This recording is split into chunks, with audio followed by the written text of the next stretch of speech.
Avant d'être transféré en Allemagne le week-end dernier, Ahmed Bakayoko était la figure la plus en vue de la scène politique ivoirienne et nombreux sont ceux qui l'identifiaient comme présidentiable. Son portrait avec notre correspondant à Abidjan, Sidi Yansane.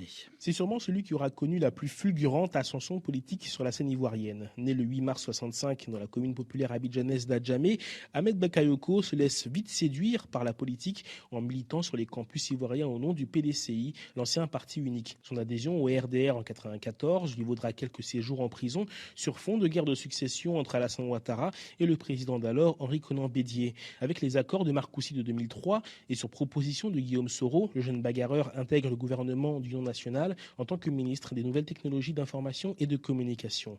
Ambak en profite pour développer ses relations avec le FPI de Laurent Gbagbo. L'ex-chef d'État apprécie ce jeune homme qui continue à lui servir du monsieur le président quand ce dernier est détenu à l'hôtel du Golfe suite à la meurtrière crise post-électorale de 2011.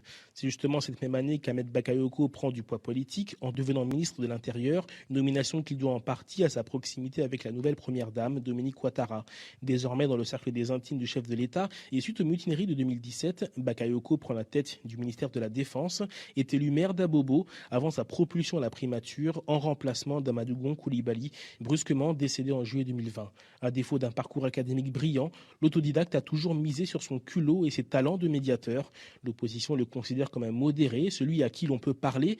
C'est d'ailleurs à Bakayoko que s'adresse Laurent Gbagbo depuis la Belgique pour organiser le dialogue politique suite à la présidentielle de 2020 émaillée de violence. Réputé pour sa simplicité et son goût de la fête, Ambak reste très populaire au sein de la jeunesse ivoirienne et du milieu de la musique. Sa disparition brutale stoppe une ascension que beaucoup voyaient se poursuivre jusqu'à la fonction suprême. Sidi Yansane, Abidjan, RFI. Et ce soir, Alassane Ouattara rend hommage à Ahmed Bakayoko.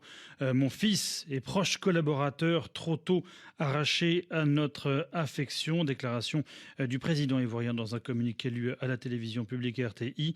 La disparition d'Ahmed Bakayoko qui intervient politiquement, on le rappelle, au lendemain de l'annonce des résultats des législatives emportées par la majorité du président Ouattara.